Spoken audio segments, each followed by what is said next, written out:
जय माता दी।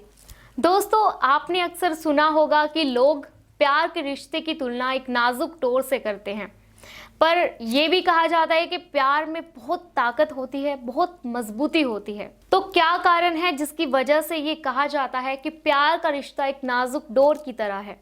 चलिए दोस्तों, आज मैं आपको ये समझाती हूँ। देखिए, इसका मतलब ये है कि प्रेम एक ऐसी नाजुक डोर या एक ऐसा नाजुक धागा है जिसे आप जोर से झटका दे या जोर से खींचे तो ये टूट सकता है। बहुत से लोग ये गलती कर बैठते हैं।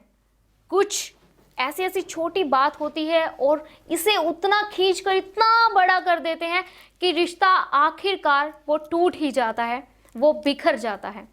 आपने बहुत बार देखा होगा कि लड़ाई हो जाने के बाद हमें महसूस होता है कि किसी कारण तो कुछ इतना बड़ा था ही नहीं जो हमने इसे इतना बड़ा बना दिया, और बहुत ही छोटी सी हम गलती कर बैठते हैं जिसकी वजह से गुस्से में आकर हम अपने रिश्तों को ख़त्म कर देते हैं, अपने प्यार को दांव पर लगा देते हैं।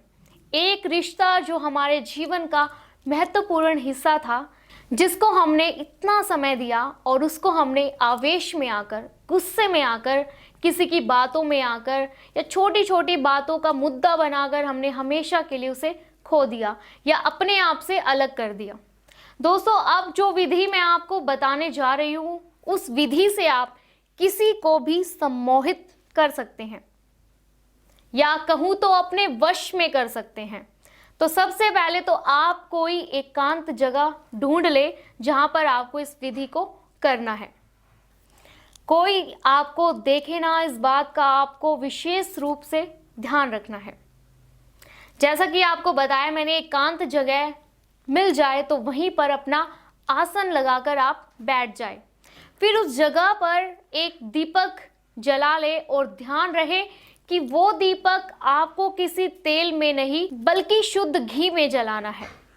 दीपक जला लेने के बाद आपको एक मंत्र का 11 बार जाप करना है, और वो मंत्र कुछ इस प्रकार है: दर्शन कतम कुरु कुरु मंत्रो स्वाहा। ये वो मंत्र है जिसका जाप आपको 11 बार करना है। और मंत्र के साथ ही अपनी उस प्रेमिका का चेहरा आपको अपने दिमाग में लाना है।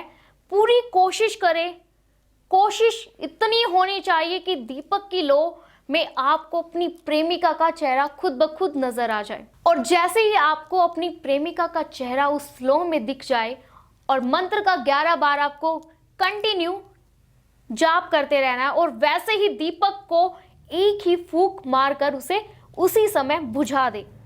इस बात का ध्यान रखें कि ये विधि आपको सिर्फ और सिर्फ शुक्रवार के दिन ही करनी है।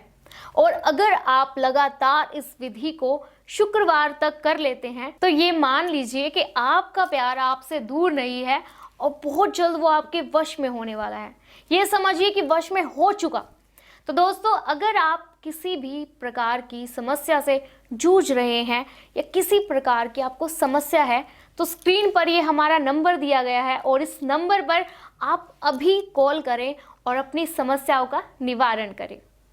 अपने प्यार को पाएं, अपने जीवन को खुशहाल बनाएं गुरुजी द्वारा बताए गए इस मंत्र से। तो दोस्तों, इस मंत्र को अपनाएं, इस टोटके को अपनाएं, अपने जीवन में ढेर सारी खुशियां लेकर आए।